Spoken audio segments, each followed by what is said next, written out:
Komponen isi kurikulum adalah materi pelajaran dan pengalaman belajar yang disusun secara terencana untuk mencapai tujuan pendidikan. Isi kurikulum bukan sekedar daftar mata pelajaran saja, melainkan fondasi dari apa yang dialami peserta didik selama proses belajar berlangsung. Secara umum, isi kurikulum dikelompokkan menjadi 3 bidang. Yang pertama, logika. Logika dapat mengembangkan kemampuan berpikir kritis peserta didik. Yang kedua, etika. Etika dapat membentuk sikap dan nilai moral. Yang ketiga, estetika. Dapat mengasah kepekaan rasa, kreativitas, dan apresiasi terhadap keindahan. Ketiga bidang ini saling melengkapi dalam membentuk peserta didik yang utuh dan berkarakter. Agar isi kurikulum berkualitas, materi harus memenuhi 4 kriteria penting. Yang pertama, valid. Materi harus terbukti benar secara akademik. Yang kedua, signifikan, bermakna dan berdampak bagi peserta didik. Yang ketiga, relevan, sesuai dengan realitas kehidupan sosial. Yang keempat, sesuai, cocok dengan minat dan kemampuan peserta didik. Dalam pendekatan konstruktif alignment, isi kurikulum harus selaras dengan tujuan pembelajaran dan sistem penilaian. Materi logika dapat dikembangkan melalui diskusi dan pemecahan masalah yang dinilai secara analitis. Materi etika dapat diasah melalui refleksi nilai yang dinilai lewat observasi sikap. Materi estetika dapat diwujudkan dalam proyek kreatif yang dinilai dari hasil karya. Dengan keselarasan ini, proses belajar menjadi terarah, bermakna, dan efektif. Tujuan. Komponen tujuan berkaitan dengan arah atau hasil pendidikan yang diharapkan, mulai dari skala makro hingga skala mikro. Tujuan pendidikan diklasifikasikan menjadi 4 tingkatan, yaitu 1. Tujuan pendidikan nasional yang bersifat umum dan bersumber dari undang-undang. Kedua, tujuan institusional yang harus dicapai oleh lembaga pendidikan. 3. Tujuan kurikuler yang menjadi sasaran setiap bidang studi. Keempat, tujuan instruksional atau pembelajaran yang bersifat khusus dan dirumuskan oleh guru untuk setiap pertemuan. Nah, tujuan pembelajaran ini dikelompokkan ke dalam 3 domain, yaitu domain kognitif, afektif, dan psikomotor. Dalam domain kognitif, menurut revisi Anderson, terdiri dari 6 tingkatan mulai dari lower order thinking scale hingga higher order thinking scale. Kemudian domain afektif mencakup 5 tingkatan, mulai dari penerimaan hingga karakterisasi nilai. Sedangkan domain psikomotor mencakup 7 tingkatan, dari persepsi hingga penciptaan gerakan baru. Dalam perspektif constructive alignment, seluruh tujuan tersebut harus disusun secara selaras dengan kegiatan pembelajaran dan penilaian. Artinya, tujuan yang telah dirumuskan menjadi dasar dalam menentukan strategi pembelajaran serta bentuk evaluasi yang digunakan. Jika tujuan berada pada ranah kognitif tingkat tinggi, maka kegiatan dan penilaian harus menuntut kemampuan berpikir kritis dan analitis. Jika pada ranah afektif, maka pembelajaran harus menekankan pembiasaan sikap dan penilaian melalui observasi. Dan jika pada ranah psikomotor, maka diperlukan praktik langsung serta penilaian berbasis kinerja. Dengan demikian, keselarasan antara tujuan, proses, dan penilaian menjadi kunci agar pembelajaran berlangsung efektif dan bermakna.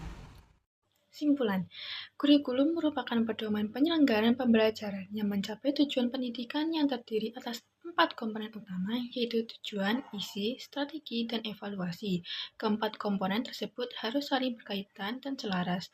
Hal ini sejalan dengan konsep constructive alignment yang menekankan kesesuaian antara learning outcomes, tujuan pelajaran, learning activities, aktivitas pembelajaran, dan asesmen penilaian. Dengan demikian, seluruh komponen kurikulum bekerja secara terpadu sehingga tujuan yang ditetapkan, proses pembelajaran, dan penilaian saling mendukung dalam mencapai hasil belajar yang diharapkan.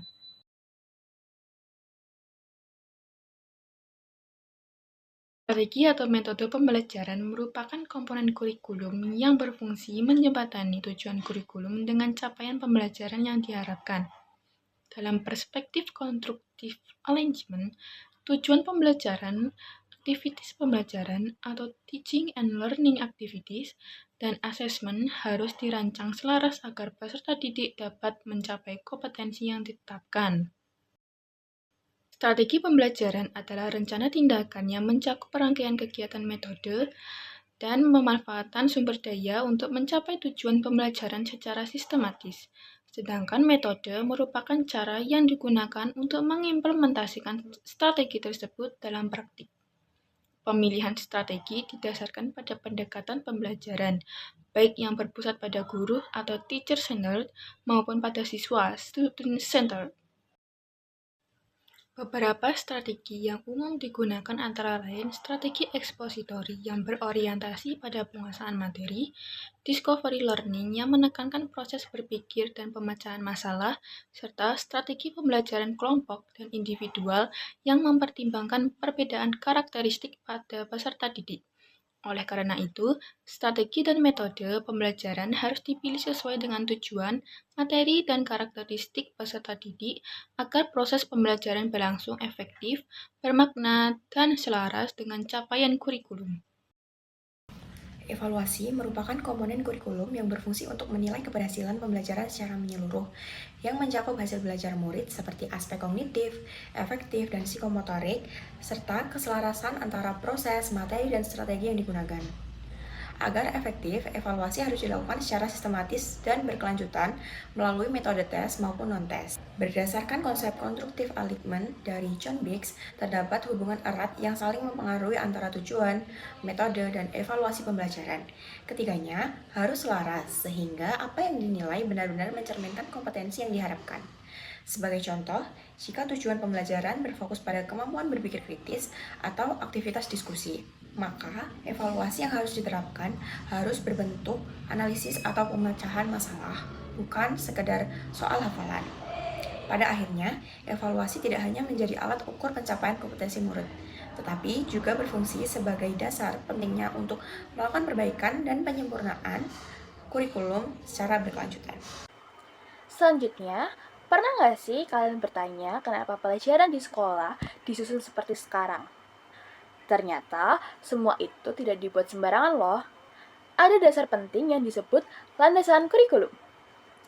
Landasan kurikulum adalah fondasi dalam menyusun sistem pendidikan. Dengan adanya landasan ini, pembelajaran menjadi lebih terarah, sesuai dengan kebutuhan siswa, serta relevan dengan perkembangan zaman. Kita akan membahas satu-satu landasan-landasan kurikulum. Pertama ada landasan filosofis. Landasan ini berkaitan dengan nilai dan pandangan hidup bangsa, seperti Pancasila. Artinya, pendidikan tidak hanya mengajarkan ilmu pengetahuan, tetapi juga membentuk karakter seperti jujur, disiplin, dan tanggung jawab. Kedua ada landasan psikologis. Landasan ini menyesuaikan dengan perkembangan kemampuan siswa. Misalnya, anak sekolah dasar lebih mudah belajar melalui gambar, cerita, dan permainan karena sesuai dengan tahap perkembangan mereka. Yang ketiga adalah landasan sosiologis. Landasan ini berkaitan dengan kondisi masyarakat. Kurikulum disusun agar materi pembelajaran relevan dengan kehidupan sehari-hari, sehingga siswa dapat menerapkannya di lingkungan sekitar. Keempat adalah landasan ilmu pengetahuan dan teknologi. Kurikulum harus mengikuti perkembangan zaman. Oleh karena itu, siswa perlu dibekali kemampuan menggunakan teknologi seperti komputer dan internet. Kelima, landasan yuridis. Landasan ini berkaitan dengan aturan hukum yang berlaku, seperti Undang-Undang Sistem Pendidikan Nasional. Dengan demikian, kurikulum memiliki dasar hukum yang jelas. Keenam adalah landasan historis. Kurikulum dikembangkan berdasarkan pengalaman masa lalu. Hal ini bertujuan agar sistem pendidikan menjadi lebih baik dan kesalahan sebelumnya dapat diperbaiki. Yang terakhir adalah landasan empiris. Landasan ini berdasarkan kondisi nyata di lapangan. Kurikulum disesuaikan dengan kebutuhan siswa dan hasil evaluasi pembelajaran agar lebih efektif. Jadi, landasan kurikulum sangat penting karena menjadi dasar dalam menciptakan pendidikan yang terarah, relevan, dan berkualitas. Terima kasih sudah menyimak dan sampai bertemu di pembelajaran berikutnya.